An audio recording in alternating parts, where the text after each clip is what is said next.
we wanted to make a Ghostbusters movie for everybody. Whether this is the 100th time you're seeing a Ghostbusters movie or this is the first Ghostbusters movie you ever see, I think you're gonna love this movie. We wanted to take all the equipment that you knew and update it just enough that you got the sense of what happens over the course of time,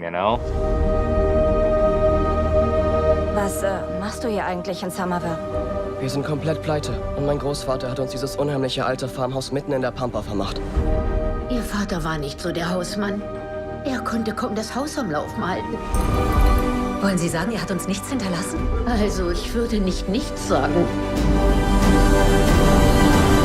I did a little bit of stalking and I found this adorable picture you posted on Instagram of yourself as a child with your father on set. So I was wondering, did you have some Ghostbuster movie ideas back then that you put in the film? Oh yeah, but they were the ideas of any 7-year-old, Anyone who saw that movie as a kid, imagined all kinds of fan films they wanted to make with those characters. But as I got older, I became an independent filmmaker. I thought there was no way I would ever make a Ghostbusters movie until this character, Phoebe Spengler, this 12-year-old girl with a proton pack, popped into my head. We imagined this family, a single mom with 2 kids, a 12-year-old girl with a proton pack, and a 15-year-old boy who discovers Ecto-1 at a bar and takes it drifting through a wheat field.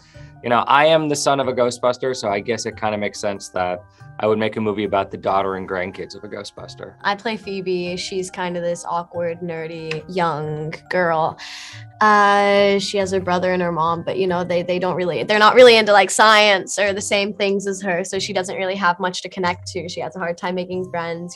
She moves down to this farmhouse with her mom and her brother. She starts kind of uncovering family secrets and, who her family was, connecting to them in a way she hadn't before. Yeah, well, I played Trevor, who's super into cars. He doesn't have a whole lot of friends. He's kind of lonely. He wants to be a part of a group, community, and yeah, he moves to the small town with his family and he kind of finds it. Sie sind eine tolle Mutter. Ich weiß nicht. Mit Trevor komme ich klar. Aber mit Phoebe? Sie lässt mich einfach nicht an sich ran. Das ist normal. Sie ist eben anders, eher der Typ Nerd. Vielleicht kann ein neues Zuhause ein Neustart sein. Ich wünschte, sie würde wenigstens mal Ärger machen. Das kommt früh genug.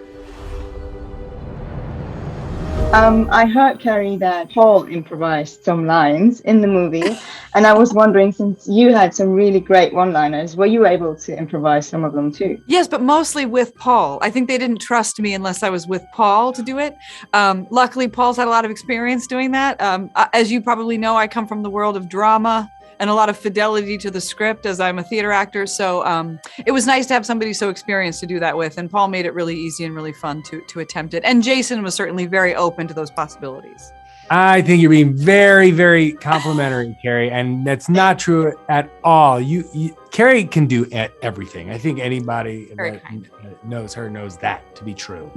And the script was pretty airtight. I must say that, I think we didn't ever feel the need to veer from what was written.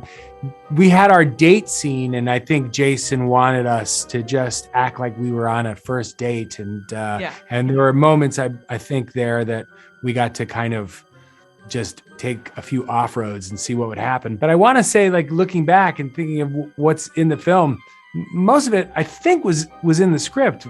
Wouldn't you say, Carrie? Yeah, I think most of it was. There's that one moment where we meet in the house, and I don't remember if the lines in the date ended up being the scripted lines or the ones we. Oh yeah, that's right. The house. Yeah, I guess so. I guess there was that one little exchange in there. But yeah, it was fun. Right. Yeah. I mean, it definitely felt like everything was just improvised, and fun and easy is also what I would describe Mr. Gooberson. Yeah. Which is basically the best last name ever. Gruberson. Yeah, Gary Gruberson. Yeah. That's a name. Since you are both obviously not born in the 80s, were you aware of the huge fan following the franchise had? I definitely was. I saw the films as a really young kid. My dad showed me the films, and I think Ghostbusters has had a really big cultural footprint. So I definitely was aware of the following and the huge fan base. And then getting this project, I rewatched the films again and just got to see them with a new perspective, and they're just still so hilarious. Yeah, well, 3 or 4 years old. My mom just introduced me, and I remember loving the movie. The library ghost though scared me to death, and I never really got used to her until I was like 6 years old. Then I was like, okay, she's not that scary. And as I grew up, I realized the movie was really funny because I started getting the jokes as I got older. Geisterjäger, wir sind immer bereit, Ihren Worten Glauben zu schenken. Wir haben geschlossen. If there was something wrong in your neighborhood, who of the castmates would you call? Oh, I would call McKenna Grace. McKenna Grace is the gal with the plan. No doubt about that.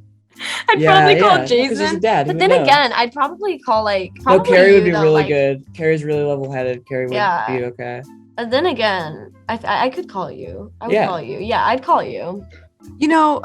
McKenna's really, really smart and very crafty, and I feel like she'd be able to come up with a solution to whatever the problem was. It is true. McKenna is kind of a secret weapon. Yeah, personally, I'd call Carrie because, as I told you, she can kind of do anything. I would mess something up, and then she would be there to save the day. I'd probably call Carrie. Yeah, honestly. Plays our mom. Mhm. She's pretty cool. And in stressful situations, I've noticed that she is very calm. So yeah. I think I would call McKenna for sure. She's really enthusiastic. So whatever problem was happening, I know we could team up and solve it together. Honestly, I'd call Finn. He's really chill. He just kind of he'll just say, "Dude." Wait, who said me? Logan said you because you're so chill. Oh my gosh, of course. Oh my gosh, shut up.